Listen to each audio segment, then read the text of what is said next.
Okay. Good afternoon and welcome everyone to today's Atlanta Authors Hybrid Author event. My name is Lou Conti and I am your host for today's presentation. Today we welcome McCracken Poston Jr., author of Zenith Man. This debut work was one of 5 finalists for the Crime Con Clue Award for a true crime book. Welcome, McCracken. It's a pleasure to have you here today. Before we get started, a few housekeeping items for our virtual attendees. Our Zoom audience members are all on mute. If you have any issues during the presentation or would like to submit a question for McCracken, please use the chat function. We will have a Q&A session at the end and we will present your questions to McCracken at that time.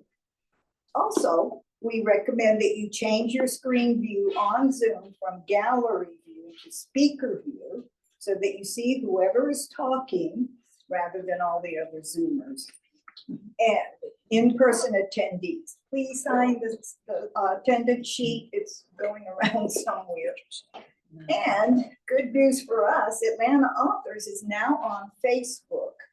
Sign up to learn about our upcoming author events as well as other local author events and what past presenters are doing.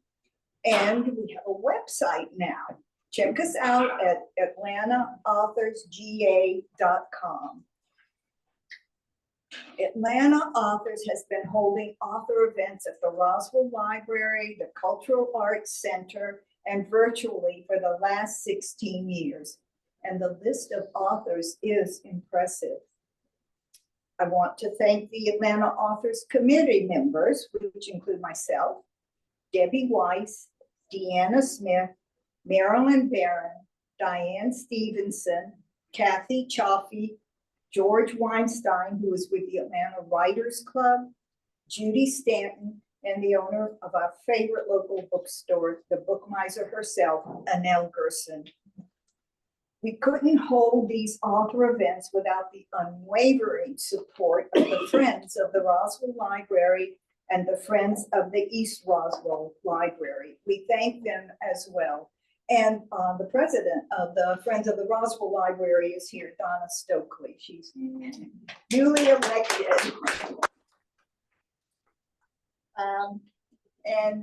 We also work in association with Roswell Reads. That group has kept their program alive and growing for over 18 years. We're also very grateful for the support of the staff here at the Cultural Arts Center. They do a lot to make this room work for us. Copies of Zenith Man are available for purchase in the lobby or at Book Miser. Book Miser is located at 3822 Roswell Road in East Cobb, less than a 10-minute drive from most areas of Roswell. Those of you on Zoom can go to their website at bookmiser.net for more information. We've added their information to the chat area of your screen, so it's there as well. Zenith Man is also available in the Fulton County Library System.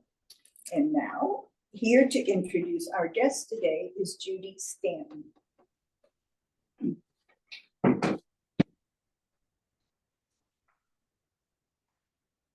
Thank you, Lou, and thank you, readers, for the privilege of your time today. I know it's a beautiful day out there and lots of activity, so I'm glad that you made it here. It's difficult to condense McCracken Poston's life into just a 2-minute introduction. So here are just some of the highlights of his journey. I encourage you to go online and read more. He was born and raised in Catoosa County in Northwest Georgia and received his law degree from the University of Georgia Law School, where he was the president of his class. And one of his classmates actually surprised him here today by coming to see him. In the bathroom. In the bathroom. That would definitely surprise you. He served as assistant district attorney for Lookout Mountain Judicial Circuit, president of Catoosa County Chamber of Commerce, adjunct professor of American Government at University of Tennessee, Chattanooga, a member of the Georgia House of Representatives for 8 years, and he currently serves as a juvenile court judge while also running his own private law practice. As a practicing attorney, he's been involved in many high-profile cases, including some that have been showcased on CNN Presents, Dateline NBC, A&E, American Justice, Forensic Files, Snap Judgment, Unsolved Mysteries, Crossfire, and Primetime Thursday. Sounds like we're all writing these down so we can watch them later. In other words, his pursuit of truth has motivated him to overcome insurmountable obstacles, which not only piques our curiosity, but renews our beliefs in justice for all. We are here today to discuss one such case, chronicled in his recent book, The Zenith Man, which was a finalist for CrimeCon's Book of the Year. This is the review from the Atlanta Journal-Constitution. Zenith Man is a wild ride of love, death, and justice in small-town Georgia. McCracken Poston Jr. shares intimate knowledge of a sensational case. This highly engaging read combines the best parts of hard-boiled true crime with a host of colorful characters, a small-town southern setting, and Poston's natural gift for gab. The results beg for an 8-part Netflix series. Don't you agree? After today's presentation, I'm sure you will. Ladies and gentlemen, I'm honored to present McCracken Poston Jr.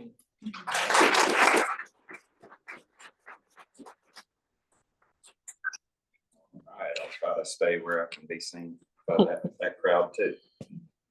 And how many people are watching through Zoom do we have?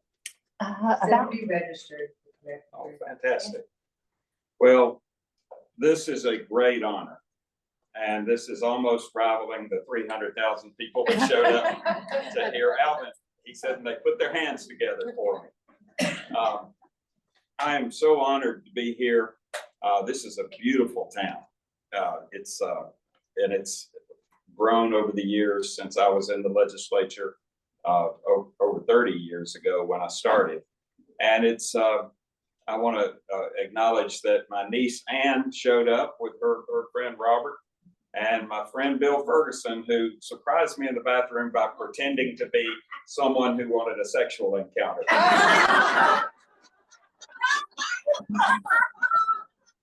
Whoever told him the author was in the bathroom, That's Bill knew my father, and of course Ann knew her grandfather, but Bill knew my father, and recently he posted something very nice about him, and I do appreciate it. My book is dedicated to my father.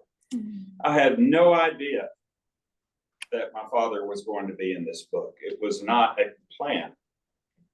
I was moved by a quote I saw from Maya Angelou many years ago, because after this trial was the first time I thought, this story needs to be told. This wild ride, as the Atlanta paper described it, needs to be shared.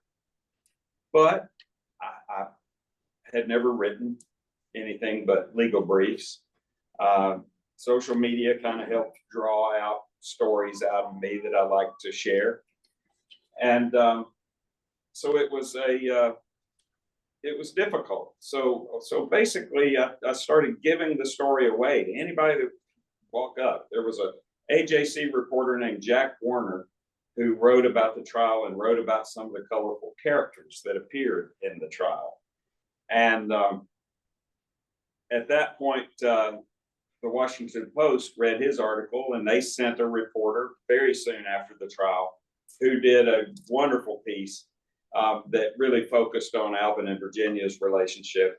And then People magazine called, and they sent a photographer, Thomas England, who took some wonderful photos that are also in the book. This was just a matter of days and weeks after the trial.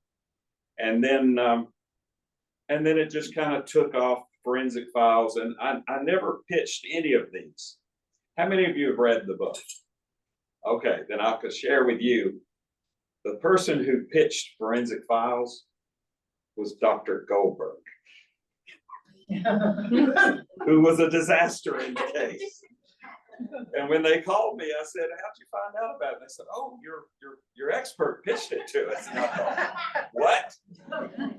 I thought, I said, there's no way you should put him in here because he was a disaster. And they said, well, we kind of have a policy, whoever pitched it, put them in the piece. I was so furious. I thought I sent a dozen roses to the woman that I'd talked to. And I wrote, thank you for putting me on this TV show. I almost ruined the case. Love, Dr. Goldberg. Only recently on Reddit, when I was promoting the book and ran into this Forensic Files cult, I realized that the woman who was the producer was in that group. And I confessed to her that the roses were for me. It was just something that I wanted them to review their policy. I don't want to give too much in terms of teaser that crosses over into spoiler, but the book is dedicated to my father. I'm named for my father. And Annelle and I were talking about that, you know, she found a nickname on a Wikipedia page that I did not start.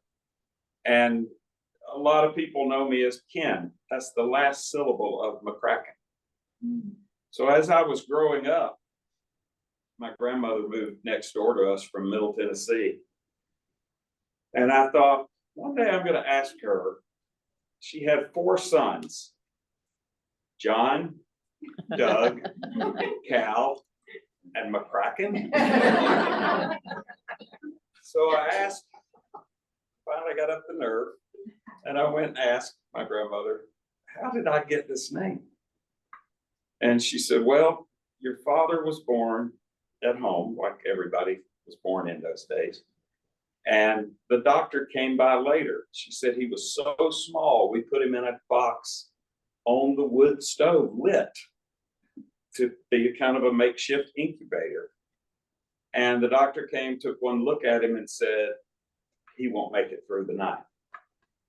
So she decided to honor her family's names by naming him McCracken, her maiden name, King, K-I-N-G, her mother-in-law's maiden name, and then Poston, and he lived 85 years. And then he and my mother had 5 girls. And then in 1959, they had me, their last. And so I was destined to get that. My older sisters decided they could not let a baby grow up in this world named McCracken. So they figured out the last syllable was Ken. Well, that got me through childhood, but then it created so much confusion. How many of you have a more than one syllable first name? All right, now take the last syllable and put Neth after it and see how you like that. It's not your name. So when anybody would say Kenneth, I'd say, no, it's not. It's not. Well, what is your name? Well, it's kind of confusing. In 3rd grade, I couldn't spell it. So I had to go home and learn how to spell it. But when I wrote this book, I thought I have to embrace the name that I've practiced law under for 38 years now, McCracken Poston. But I am now going to be McCracken Poston Jr., a designation that I did not use for most of my life. But it's on the birth certificate. And if you ever listen to the podcast, it's always the husband. I found it. Episode 50. They have so much fun with my name, including a description of what the nurse did when she was writing it down in the delivery room. And it made water come out of my nose. It was so funny. And, but I wanted to write this story so much because of a Maya Angelou quote. And I have carried that quote with me for a quarter of a century. And that quote is that there is no greater agony than bearing an untold story inside you. And I felt every bit of that agony. And that's why I was giving this case away, giving the story away to anybody who would come to me. And at the end of it all, there would be 30-minute forensic files, which for aforementioned reasons was very unsatisfying. And then an hour of American justice, and then 5 hours of interview for Snap Judgment, which turned into a 25-minute podcast. So obviously things were not getting in the story. But even at the ones that did tell the parts of the story that I thought were important, there was an unsatisfying end, and that we could not explain Alvin. Many things, discoveries, divine interventions, whatever you want to call them, helped explain Virginia. I think very satisfactory. The Alvin was the missing piece. And when you think back in Southern literature, Southern Gothic literature, these characters probably are all on the autism spectrum. Yet we've just kind of made them, you know, a part of Southern literature in fiction. But I would imagine that all of them are inspired by people who, undiagnosed, are on the autism spectrum. But 25 years ago, there was no talk of adult autism. If you'll remember, the spectrum had just been discussed, that autism was a spectrum. And as we all know, autism has been around probably since man has been around. And as you also know, some of our greatest contributors in science and in art have been, now we know, autistic. So I didn't think of it back then. The state psychologists didn't find it, didn't test for it. The focus 25 years ago was what's causing all this, and we got to find what's causing it. And a great effort to find blame for it. But 25 years later, armed with the knowledge of dealing with people, knowing people, watching children on the spectrum grow up, when the juror from our case told a podcaster to ask me, do you think Alvin might be on the autism spectrum? It immediately, it's like the scales fell from my eyes, as they used to say. I immediately knew he was when that suggestion was made to me. And I brought him down here to Atlanta. He was excited because he thought he could get more disability out of the government. And absolutely, it was interesting, and I wrote some in the book. It explained to me, and every day I thought about it, it explained to me his looping around obsession on things, such as the van that the county took in 1984. It explained his looping around and obsession with an eviction that happened in 1970. It explained him being so literal that it was almost hard to communicate with, because we all speak in metaphors, we all use slang, we all use different shortcuts. And this is what the police were using when they were grilling him. This is what I was using when I was grilling him. And all of this became so clear. And so I knew, now I can write this book. All of my efforts before that were unsatisfactory, now there's an explanation for Alvin. Now, when I started this experience, I was a defeated, deflated soul. Y'all know Georgia politics changed about 27 years ago. I was in the state legislature. I'd come up working in campaigns. Every state office in Georgia was held by a Democrat, a Georgia Democrat. And that was just the Georgia I grew up And so I worked hard, and I worked in other people's campaigns, and I went to law school, but I always knew that I wanted to do public service. And so I came home, waited a couple of years, and then I ran for state representative and won. So I was in my 20s in the state legislature. And that was an experience. For those 8 years, I was, Georgia was changing. I was kind of shocked at some of the things that shouldn't have been shocking. It's just the way government very often does business. There's an unexpected level of influence by lobbyists. Nothing evil about that. Every one of us has and belongs to an organization that has a lobbyist. In other words, there are lobbyists for things that you're interested in, and just about for your business, for your vocation, for the things that you love. There are lobbyists for that. There are also lobbyists for very well-heeled big company interests. I did not plan to go to the state capitol as a Molotov cocktail throwing reformer, but I ended up as that. Two things probably led to that. One was I was stricken with type 1 insulin-dependent diabetes at the age of 31.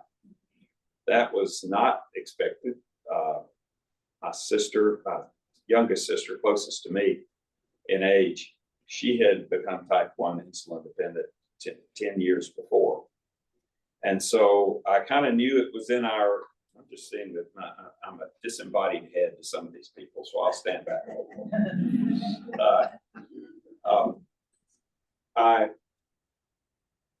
It changes your perspective. The old, you got to stay here for several years and do your time here before you can introduce a bill, or you can speak out on anything, or before you become an influential person here. That wasn't going to work anymore. And the Republicans were growing in number, which meant our speaker could not necessarily, his numbers were dwindling. And so with the help of Republicans and reform-minded Democrats, after a very failed effort at helping a local constituent where the oil industry spent $800,000 to beat my bill. And they bragged about it. That's the only reason I knew about it, is they bragged about it in the Atlanta Business Chronicle. So I was mad. And so I dropped in an ethics bill, because Georgia was one of the only states that did not require lobbyists to register or report what they gave us. You imagine how happy that made my colleagues. So I pissed everybody off. And so in the course of finishing up my terms in Atlanta, I decided I needed to either do this full time or get out. My congressman, Nathan Deal, had read y'all heard of him, right? He read the tea leaves. And after being elected twice as a Democrat, right after his second election, he switched parties. And that was, there's ways to do it and ways to do it. But I thought, well, here's my opportunity. I think I could at least be the Democratic nominee. And I was. And then November 5th, 1996, I got my ass kicked. I was not only defeated, I was destroyed. And this was in an area in my little state house district. I used to win with 70% of the vote. I lost my own county. I lost every county. Politics is about defining your opponent. And they ran circles around me and defining me. So that was the position I was in on November 5th, 1996. I was also in another interesting position. My wife of 6 years had decided she would rather be in Chicago. And with my blessing, she left, and we just kind of quietly continued the campaign. But it became obvious that my wife was gone. And so my opponent's staff started calling my staff and saying, what did he do with the body? It was agonizing, but it was fair game. You know, it's interesting how politics works. You know, I naturally appreciated that they didn't make a big public deal out of it, but I was going through a divorce in a congressional campaign. And so that's why at the final call of votes and locking up the campaign office, I walked out in the middle of Highway 41, which is in Ringgold at night. It's not like your Highway 41 through Cobb County. There's nobody on it. And I just stood in the middle of the road and called my soon-to-be ex and told her, well, I lost. I'll be filing the papers. And on the way back, you know, it was after midnight. I see some activity in a little alcove right in front of Crazy Alvin Ridley's Zenith shop, which has been shuttered for 15 years. But every time there was any activity in town, Alvin thought somebody's trying to break into my building. So Alvin was guarding his building and encountered me that night, probably the lowest point I'd ever been in. And, you know, he knew enough of what was going on that he knew I got beat. He commented on it. And I mainly remember hoping that my numbers were better than when he ran for sheriff in 1984. And was considered a nut kind of opponent. But I'll say something about that 1984 campaign, because my dad and I would go to listen to candidates speak on the courthouse lawn. Now, I told you a little bit. My dad was a Depression child. Many of your parents were. They grew up during the Depression. Were very practical, very just down to earth, good people. My parents always had a garden that they fed their 6 children out of, and my dad worked hard in a foundry in Chattanooga. But that was a foundry. Well, first he watched his 13-year-old brother die when he was 10 of lockjaw. And that was Doug. And then he watched his son-in-law die at the factory in a workplace accident at the foundry. So it was a tough life that my dad experienced. And that's what, in my mind, I always thought, well, he deserves that drink. I didn't think of alcoholism as a disease when I was a child. As a child, you just think, what am I not doing right that really makes him want to drink when he's with me? My dad was very high functioning. I don't know that he ever missed a day of work that he wasn't needing some kind of surgery, back surgery or something. But he was so reliable at work, and he managed to get a lot done at home. And he was never an angry drunk, never an abusive drunk to anyone, but he was just a sad drinker. And so much that I couldn't sleep when I went off to college, but I didn't go very far, but I was living on campus. And I just kept thinking of, what if he leaves a cigarette lit? And he's already burned the holes of the side arms of the chair, the recliner. What if one ignites and it burns up my parents? So I came home, and you're affected by that kind of stuff. But my dad used to take me down to all the candidate rallies, which may have been why I got into politics in the first place, because I knew my dad was interested in seeing that kind of stuff. We'd go to watch the candidates on the courthouse steps. And one year there was a guy running for sheriff, and it was our TV repairman. So what in the heck? Well, his building is shuttered. He's blaming everybody for the ruination of his business because they seized his van. Well, what had happened was Alvin's father, Bill Ridley, driving the company pickup truck, had a very minor accident in 1981 with a cement truck, where everybody kind of thought that it was Bill Ridley's fault. He kind of cut in front of it and the truck hit the back of his truck, crunched it up a little bit, but they settled it out on the road and Bill drove off. He died 2 years later of pancreatic cancer. In Alvin's construct of his causation of his mind, he thought that accident killed his father. And because his father was dead and the truck was damaged, now his business is close to shutting down. Well, somebody counterclaimed. And they thought they had a judgment and they went and seized Alvin's van. But Alvin was pretty sharp. He pointed out that they were in error, they were premature on the counterclaim. And so the van was delivered back 3 weeks later. Alvin has not touched it. At the time that I was helping him, it had been 15 years. Next month, it'll be 40 years. And Alvin's mindset, if he touches it, it starts a new statute of limitations. And that's going to limit him being able to sue the hell out of everybody.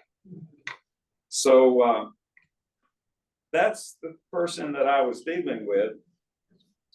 But he showed such to be an interesting person even when I was young, because as he mounted those courthouse steps for his candidacy for sheriff, and everybody was there to laugh and jeer and have fun at his expense, he pulled out a cassette tape recorder and he held it up against the microphone and pushed play. He had, and I hope everybody in here is of the age to remember when TV used to sign off.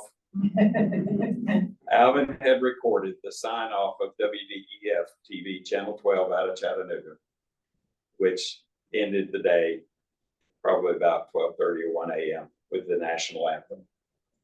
And so here's the very well-known voice of Luther Massengill, announcer and radio person and TV person, signing off, followed by the national anthem. Well, everybody in the crowd had to stand up. And there was a whisper, "Take your hat off. It's the national anthem." And so Alvin reset the whole mood. And I thought, that guy's brilliant. That guy really, he exceeded expectations. Of course, the last 2 minutes of his presentation pretty much set it back to 0 in terms of expectations when he started talking about improper eviction. That was 1970. And the county illegal seize, as he would say, they illegal seized my van. And so that was the Alvin Ridley that I kind of remembered finally at last. I had fond memories of him fixing our Zenith TV. And my dad always loved dealing with outsiders. And they would come to the house and they would trade, and he had a grinder, so he would sharpen people's lawnmower blades and then they would trade out for some other favor. So when I learned that a dead woman was found at Alvin Ridley's house, I was shocked as much as anyone. I remembered vaguely when he had parents, because I would see them in the community when I first started working in Ringgold. And I knew his dad died, and then I later knew his mother died. But I did not know he had a wife, and nobody that was talking knew that he had a wife. So within days of hearing that there was a dead woman found at Alvin's house, at first I didn't know if it was skeletal remains. I thought that was always a possibility. But no, this is a freshly dead woman, as we say in the hills. And he says it's his wife, but he has no ID for her. The coroner, this was her first death case. She had just been inducted. And she was very suspicious. Everybody was very suspicious. And so within days, though, Alvin Ridley, who I hadn't seen in a long time, in years. Suddenly I'm seeing him. He's launching from the same phone booth that I heard that he called 911 from, which was right across the street. We say Lafayette Street. You might pronounce it Lafayette, but we call it Lafayette. Right across the street from 911, where they could look out the window and see and call it. He was launching from that and walking down Lafayette Street and met me at the corner of my office's street, which was behind the post office. And it appeared he was heading to the post office, which was not unusual. But I saw him and I thought, this is really weird. Until the next day, where I see him again launching from the phone booth and walking my way. And I thought, this is weird. 2 days in a row out. Day 3, he's at the phone booth looking at my office. So I start walking toward the courthouse as I did every day. This time I stopped. And he stopped. And he was almost like he didn't know what to do. He's like, didn't know whether to turn around and go back to the phone stand. But I resumed, and he turned around and resumed, and we met, and I spoke first. And from then on, it's been hard to shut him up. But he was very sincere.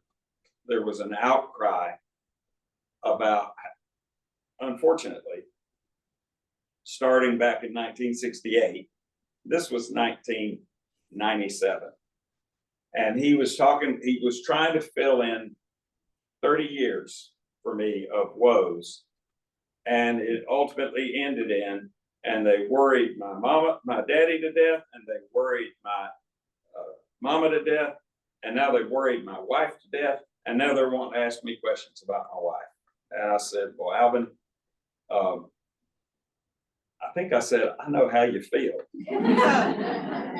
And that kind of, it was a joke to me. I often just tell snide comments to myself when the client is presenting a very difficult situation.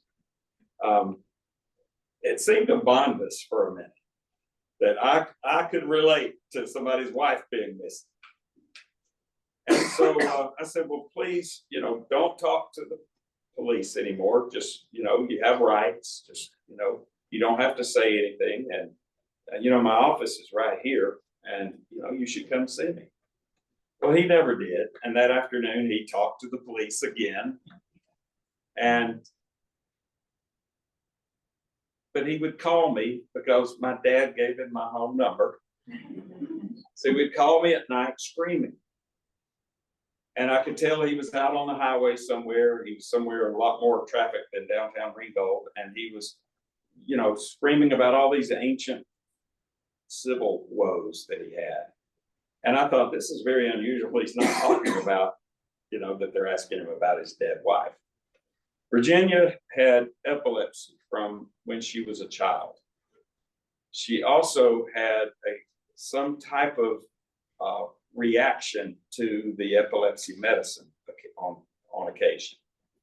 That after they wed in 1966, 3 weeks after Dolly Parton and Carl Dean came to Ringgold to get married.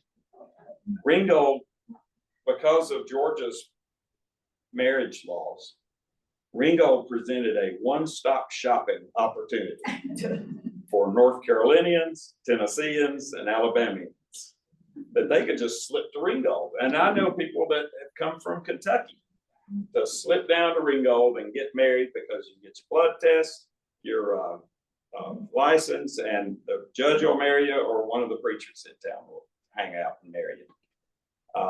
We used to have a probate judge that made untold amounts of money coming to work on Saturday and opening the doors and issuing licenses and marrying people.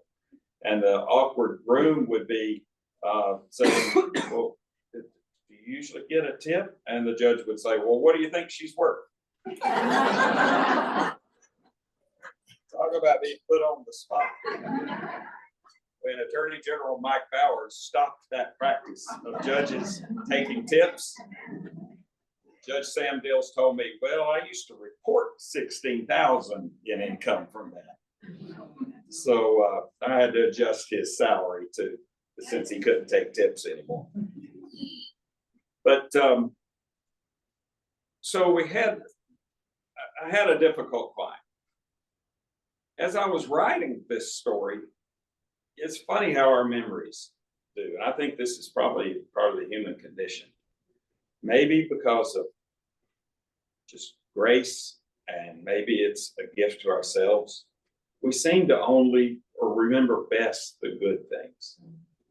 We seem to suppress the bad. I was asking some of my sisters, do y'all remember when I brought Alvin to see our folks? Because my parents were very calming. They had a calming effect on Alvin. He liked them. He loved my dad. And I was just trying to remember. And of course, my oldest sister says, well, you know, I have, and my parents had passed when I started to write this book. But my oldest sister said, well, you know, I've got Mama's journals. Well, Mama's journals are something none of us wanted to read because she's telling about all the divorces and all the different things that have gone through our family. And quite frankly, none of us wanted to read it. But I thought, well, I just want this section of time so I can read. I'm just trying to find the date when I brought Alvin, because my mother, she would have recorded it. She would have written it down. What I had repressed from late 1997, and I was already advising Alvin very informally and very privately. I never told anybody who I was seeing as a client until it became a public matter. Alvin made it easy because he wouldn't come to the office. He would just call me at home screaming at me.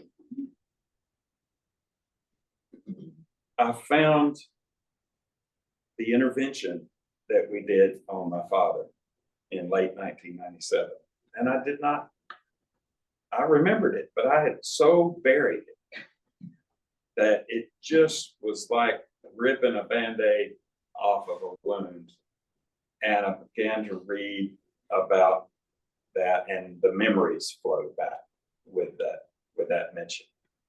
And I then remembered, you know, I had to go to the hospital that literally sit with my father because they said he's gone crazy or something. And it was Ambien.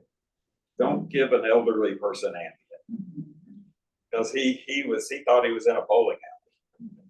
And so I went and sat with my dad, and he sobered up. And we had some of the, you know, now that we had kind of done something about it, it opened up serious conversation between father and son about his alcoholism. But I didn't know how to talk to him about it. So I thought, well, here's something we can talk about. Daddy, I'm talking to Alvin Ridley. And my dad, I remember saying, son, he's a good man. He's just different. And so I guess probably trying to please my dad, I kept talking to Alvin Ridley. And it was easy since my dad gave him my phone number. And but Alvin presented the hardest client I'd ever had. We'd be talking, I'd be asking questions about Virginia, and he would start talking about the county taking his van in 1984. And I would say, Alvin, we cannot talk about the van anymore. We have to talk about Virginia, your wife, and her death. And he goes, no, we don't, because I didn't kill her. But the county did take my van. And in the Alvin world, that made all the sense in the world where we should be spending our precious time. But then nothing happened for months. And so our contact dwindled. But we did the last couple of times agree that if it started up again, if people started asking him questions again, he would seek me out. If I ever learned that he was arrested, I would come to him. And that's what happened in late June, early July of 1998. He was arrested. Followed soon by this headline.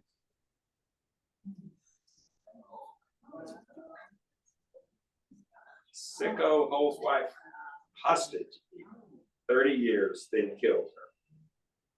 This was the tabloid. I couldn't put it in the book because David Pecker wouldn't give me permission.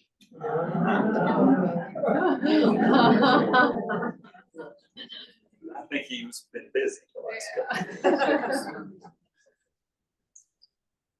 So that created, and I can't imagine what it would have been like trying this case in the internet age, because I think it would have been 1,000 times worse. The commentary, the people, taking jabs and making up stories, and just a social movement of opinion about Alvin Ridley. It was bad enough as it was. There was a rumor that was told as truth that, he tried to call a funeral home just to come get the body. Well, it was true that he tried to call Erlanger Hospital in Chattanooga to come get the body. But they said, no, you've got to call 911. And reluctantly, Alvin dialed 911. And that's where the world heard this very flat effect voice. Again, autism. Emotionless. And his very autistic mannerisms, which I didn't recognize then, nobody recognized then, they were actually used against him at trial. His flat tonal vocal effect. The fact that his emotion did not seem to meet the moment. He doesn't seem like a guy that just lost his wife. Well, when my parents died, Alvin, I told him, because his and my friendship continued through the years. And then a week or two later, he would show up in my office just inconsolable. And it was over, my parents dying. Or it was over a squirrel that he ran over and he had to give a Christian burial to. So I began to think, well, Alvin's just eccentric. He's just unusual. But I didn't have anything to defend him with, because I had to go round and round with him. And of course, I was losing my patience. And at some point, he did start coming into the office, because I told him, you don't have to make an appointment. Nobody has to know where you're going to be. Just come to my office and I will stop whatever I'm doing and I'll talk to you. Well, I tried to get to be appointed as his lawyer, but then the judge pointed out that he owned quite a bit of land in Chattanooga near the lake. I couldn't believe it. The guy wore the same clothes all the time. He didn't bathe. His cars were all in various states of, there was one tire that I saw on 3 different cars over the time of representation. It had a yellow spray painted wheel, and it made the round of 3 different cars during the 15 months I represented. But Alvin was so difficult that he would start in on the van again. And at one point I just said, oh Lord. Well, he fell silent. And I looked at him and he was like a child praying. He had his hands together and he had his eyes closed real tight. And I thought, I can work with this. And so I continued, oh Lord, please let Alvin understand that we got to talk about Virginia. Lord, we will reserve the ban issues for later. Alvin compromised, and he had the ability to compromise, and Alvin compromised that he wanted me to study all of the ancient litigation, the eviction of 1977. Because Alvin and Virginia first lived in Ringgold's first public housing project. They had a 2-bedroom apartment that Virginia just loved. This was her first home, her marital home. And unfortunately, the exterminator came in on her while she was bathing and made some suggestions to her. Well, in classic Alvin Ridley non-confrontational style, they just decided she was going to be gone anytime they thought the exterminator was going to be there. which ended up being, well, he could come any day. So Virginia would leave the house every day with Alvin and come home at the end of the day with Alvin. Various people told me that she would sit in the car when he was working on TVs, or she would be at the TV shop in later years when they had a TV shop. But the bottom line was she also had a family looking for her. And in the book, you will see a 1968 article from the Catoosa County News, which also was in the Chattanooga newspaper, of parents seek married daughter. That's how those terms of art seem archaic now, looking for your married daughter. But there was an article in the newspaper with her photo, and it's in there somewhere. The Kindle version, by the way, has twice as many pictures, and they're in color. So there are the bookends. 1968, parents seek married daughter. 1998, sicko holds wife hostage 30 years. So those were the bookends of Virginia Ridley's being missing. But Alvin made me study this old litigation before he would talk to me about Virginia. So I dove in, I found the file for this eviction. I thought, he took an eviction to a jury trial. I couldn't believe it. There's a jury list. There's a woman I know. I called Mary Hakes and I said, you're not going to remember this, but 27 years ago, you were on a jury. She goes, I remember it. That man was making a circus of it. So much that Judge Painter said, everybody stop. Mr. Ridley, have someone go get your wife. You stay right here. Alvin's father went and got Virginia. This was September 15, 1970, in the grand old courtroom of the Catoosa County Courthouse. Also in attendance at an eviction were Virginia's parents. They had flushed her out successfully, and now they had gotten the judge to send for her. Well, Virginia, her parents, the judge, and Alvin's father, but not Alvin, were invited back to chambers, where Virginia apparently told everyone, I wish, Mama, Daddy, I wish you would leave me alone. I'm with my husband now. The Bible says my husband and I are one. She was really Old Testament, folks. And this is where I want to be. September 15, 1970. Her parents never did anything after that to try to flush her out, other than occasionally sending a sheriff's deputy to check on her.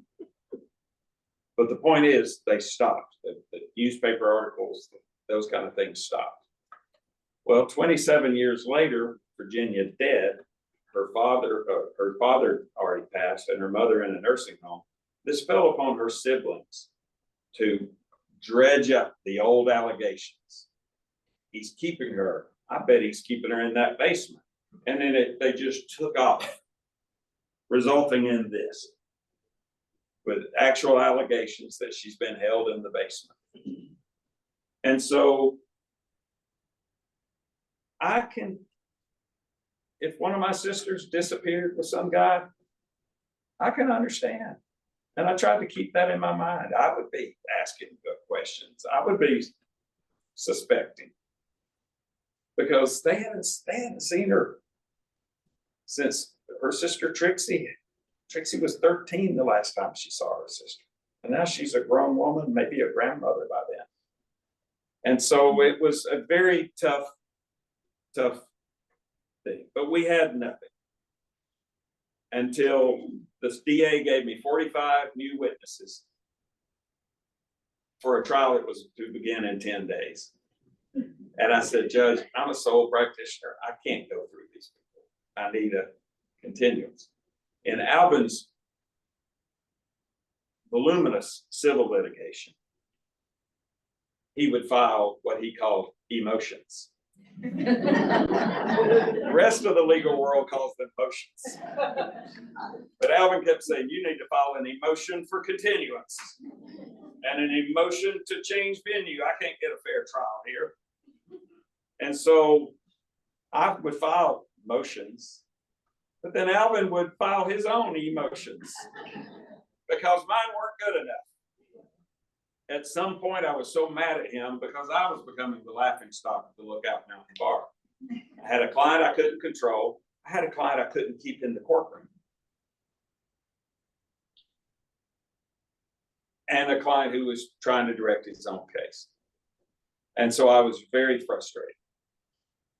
Then in the office with him one day, my secretary walks in and says, Congressman Nathan Deal called you. And I thought, well, that's interesting. I haven't talked with him since I conceded my defeat. Alvin was across the table from me and he seemed to straighten up. And I thought, poor soul, he thinks everything's about him. And at some point he said, ain't you gonna call the congressman back? And I thought, yeah, I'll call him back. I'm so glad I didn't put him on speakerphone. But I just held the phone to my ear and I called and got through the person answering the phone, and then the familiar voice of Nathan Deal, who I'd known for 10 years, and he was in the state senate when I was in the state house. And he gets on the phone, and as I wrote in the book, not being known for pleasantries with me, he cut right to the point. I had no idea what my former opponent was calling me about. Maybe he wanted to make peace by asking my opinion on some big issue, or to ask me to serve in some citizen capacity, to advise him on some matter. Then I thought, who am I kidding? I had accomplished pissing off the entire political spectrum of Georgia, both sides. Let's call him back right now, I told Alvin, assuming that maybe he would be impressed that his lawyer was getting a call from a U.S. congressman. I held the phone to my ear as I called the number he had left with my receptionist. When I got through, the operator, the familiar voice of the man I'd known for a decade, came on. Congressman, I said, it's good to hear from you. Never being known for pleasantries, Nathan Deal got directly to the point of his call. I need you to keep Alvin Ridley away from my congressional office. He said sternly. Well, I awkwardly fumbled, not wanting Alvin to hear the reason for the call. I'll certainly pass that along. This is your notice to keep him away, please, he said. He scares the ladies there. I understood. I thanked him for his call, not revealing that the subject was eagerly waiting on the other side of the table for me. Then it occurred to me, Alvin was hoping that his U.S. representative was calling about his troubles and was going to come riding up on a white horse and fix everything. Alvin and Virginia both, for every ounce of suspicion they had about state and local government, they had pounds of hope for the federal government. Alvin, I said, let's walk to your car. I walked him out, struggling to find the words. I could break his spirit if I said this wrong. How do I tell him he can no longer count on help from that branch of the federal government? I paused, thought, and said, Alvin, you know that damn Nathan Deal, he hates me, don't you? He does? Alvin stared.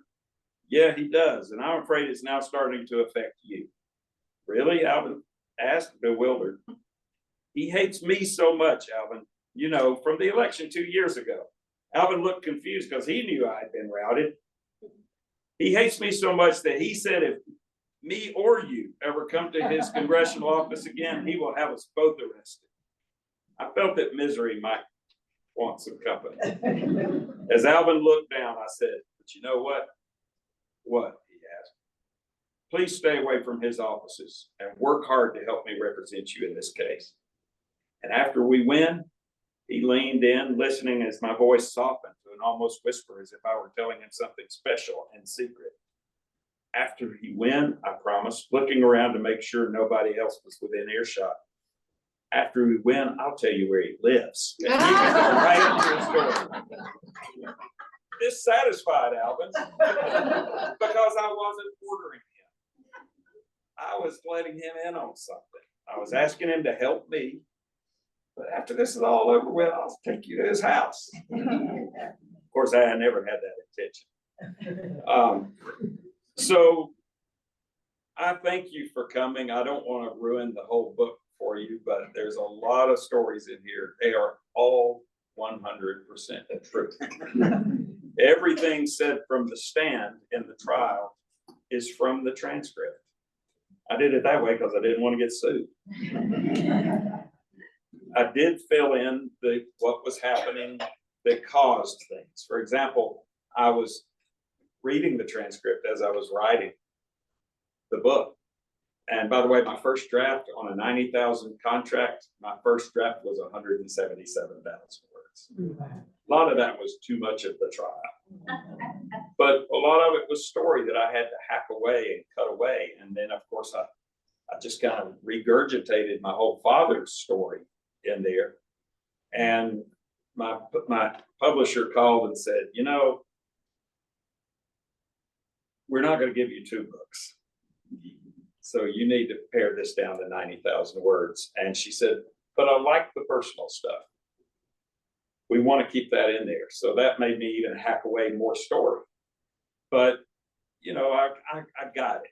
I've been a bull in the publishing china shop. I'm always making bad decisions. They're always correcting me. I've sent flowers to more women in New York to make up for stepping on somebody's toes, but they were right.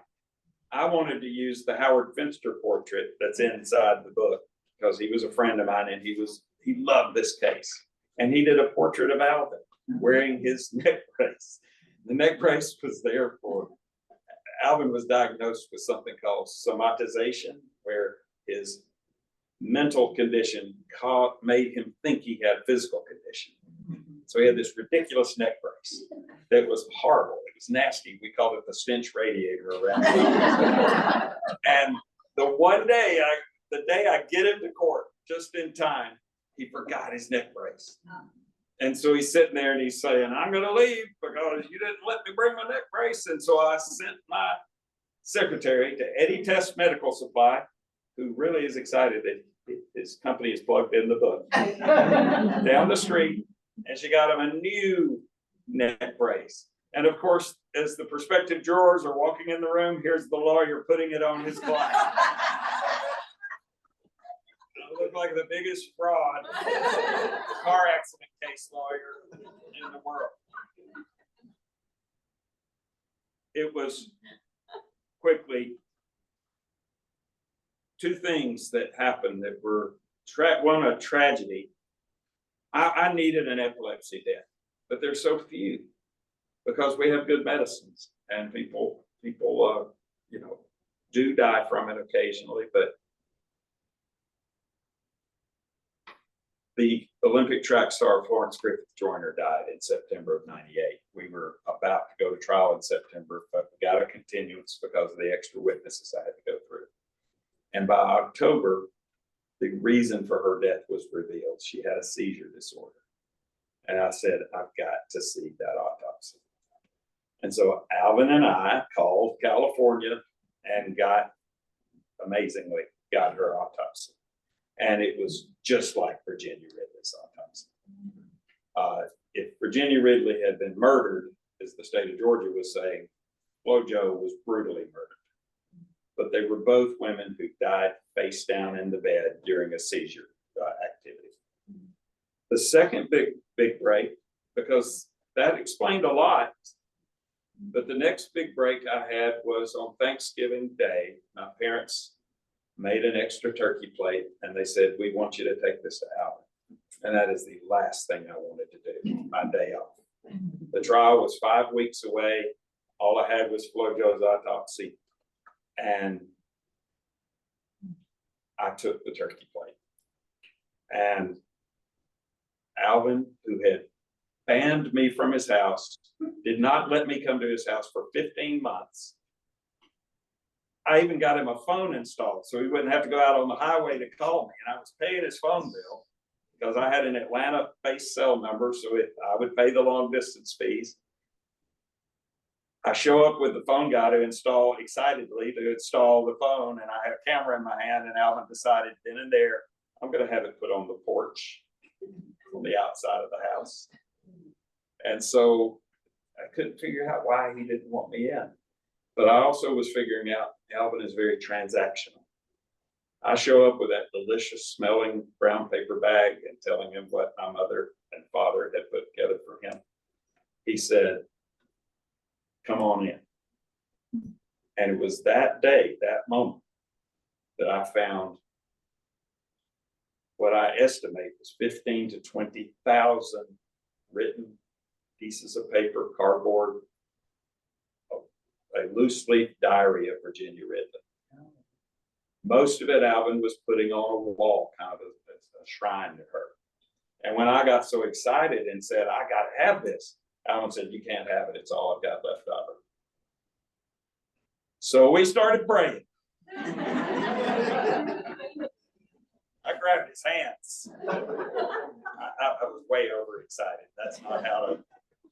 But we prayed through that out. You know, I even said, "Lord, give us a sign if you do not want me to use this." And I was praying that nothing would make a sound. We got through it. And I said, "See, Alvin, God says we should do this." And Alvin would say, "I'll think about it." That's how he would always answer me at the end of prayers. "I'll think about it."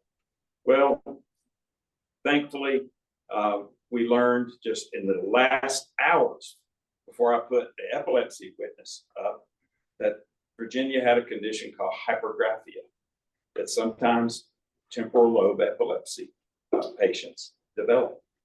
They think Van Gogh may have had. It doesn't have to be epilepsy, but it is a brain condition that compels you to write. It doesn't affect what you write. It just tells you you better journal. Dr. Wanamaker, my good expert from South Carolina, said that he has patients that come to his office and they say, "You want to see my journals, Doc? See what I've been up to?" And he said it's clearly hypergraphic. And so I had never heard of that before, but it explained the last piece. Virginia's writings showed a deep and abiding love for Al. And like I said, she was old school and Old Testament, but she had a right to be. And ultimately, Alvin defied my decision that he should not take the stand. He has the right, the defendant has the right to take the stand or not take the stand. Alvin decided he was going to take the stand because Jesus appeared during lunch and told him to. So Jesus and a guy named Salesman Sam were constantly giving Alvin legal advice. Salesman Sam was a little guy with a beard that rode a bicycle through town selling items from catalogs in the basket.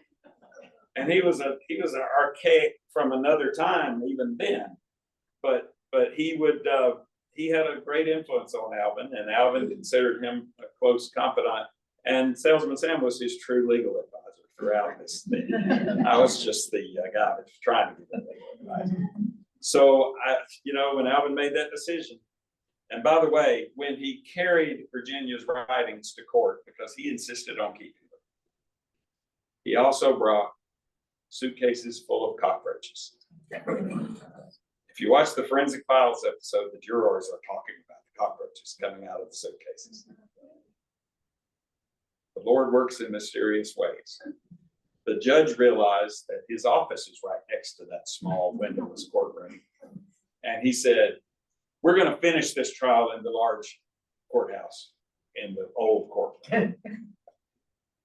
We were moving the trial halfway through to the last place Virginia Ridley had been seen in public, September 15, 1970, during the eviction trial. She had not been seen anywhere from that moment. And now I'm reuniting her writings with the last place she had ever been seen. It was eerie. And it gave me a power in my argument in the courtroom because I could point around, I could say, "She stood right here," or "She went back there, and this is what she said." And so I feel like Alvin was a true blessing. At some point during the trial, he would turn around and dart around to see if the Hickeys were here. That was Virginia's maiden name. But he would always dart back. Well, at one point I sensed that he turned around and he was just kept turned around. Court was about to start. And Alvin looked back to me and he said, "Your daddy's here." Well, that horrified me. Because now what am I going to do with my dad? Because, you know, when you get sober, it's not instantly you're sober forever. There's some falling off the wagon and things like that. But I just thought, I don't know if I could handle you and. But I went back and my dad was sober. And he was pretty much sober the last 10 years of his life. But that was the first thing in my memory. For all the little league games, the little junior football games, the track meets, the graduations, that was the first time he had ever showed up for me sober. And it was overwhelming. So when I was putting together this book, I called the combined newspaper, the Chattanooga Times Free Press, and said, you know, I remember the judge allowed a sole pool camera to come into the courtroom. And I just, you know, I only saw like one picture that y'all used from the trial in the paper. Where are the rest of them? They said, oh, Chattanooga Hamilton County Public Library. So love your libraries. I went, they gave me a loop, a light board, and I found 247 trial photos, many of them including this one of my dad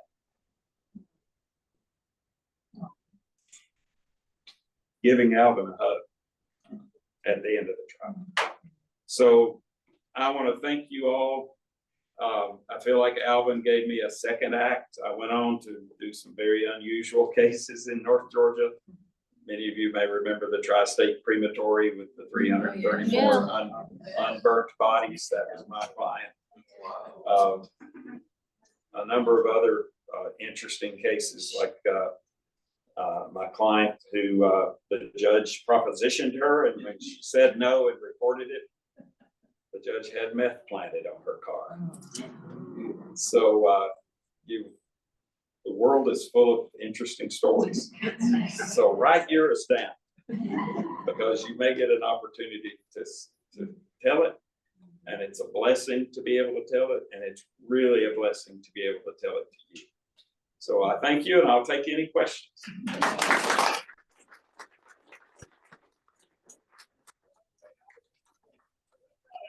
Quit it. And I hope you'll look at the end of the book.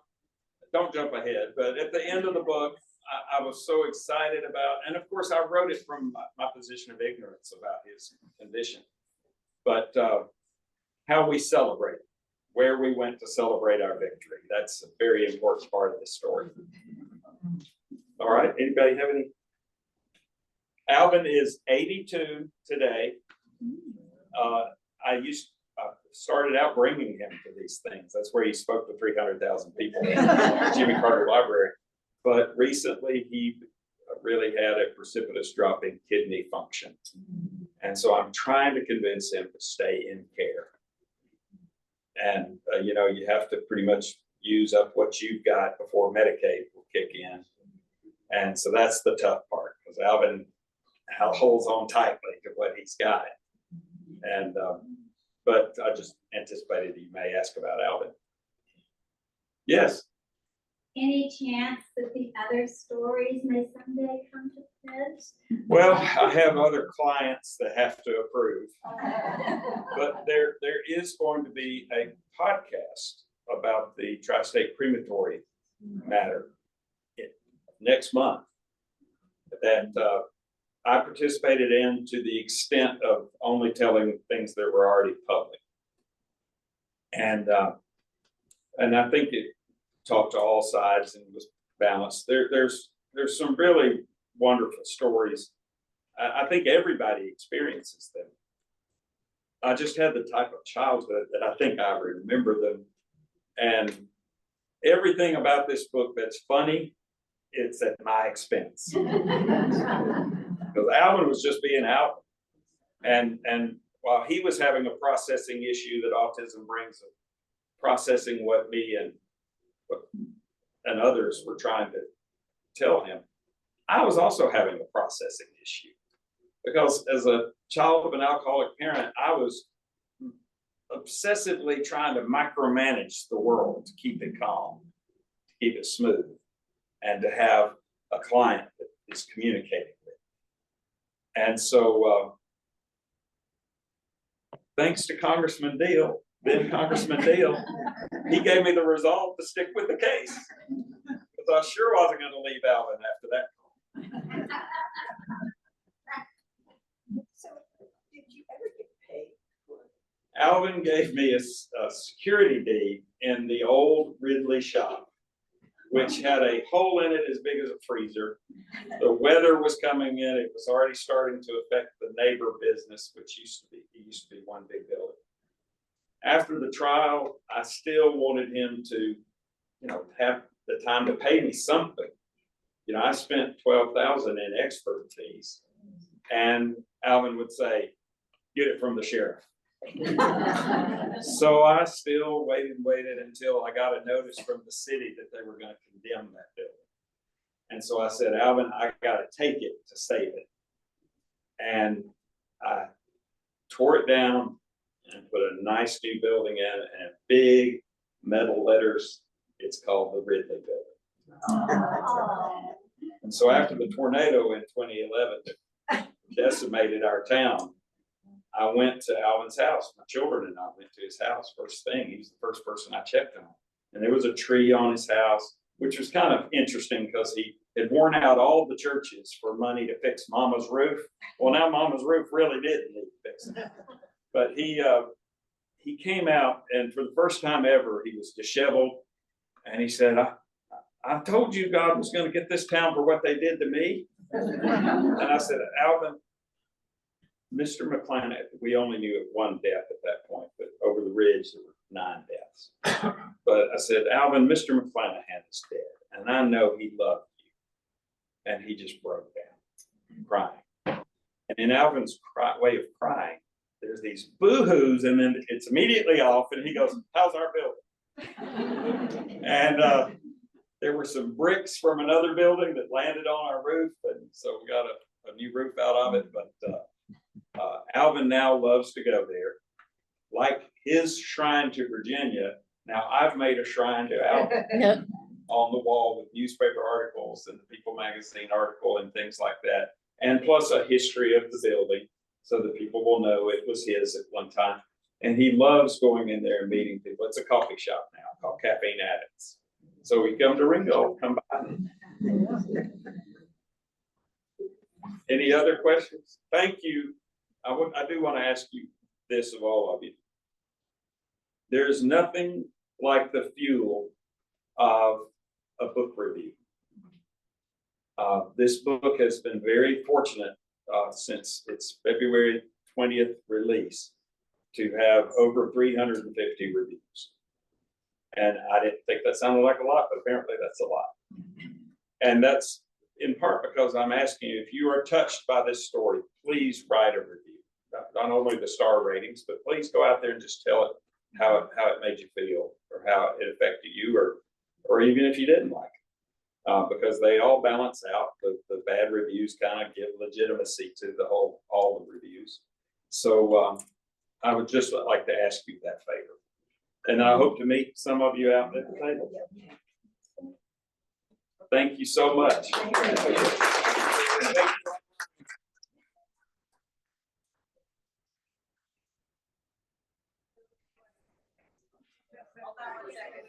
McCracken will sign copies of his book out in the lobby, and while he makes his way there, just want to let y'all know that our next program will be in September. We haven't got an author yet. We'll watch our social media, Facebook, or our website, or if you've got your phone, your email address, I will send you information.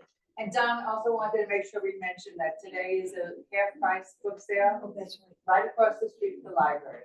One day only, One day only, half size, everything. till 5:30. Okay.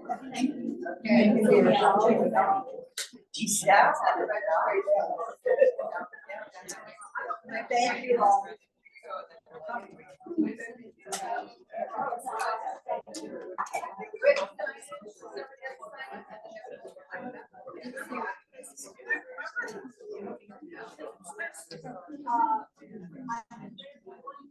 You want just, what do you want, which email?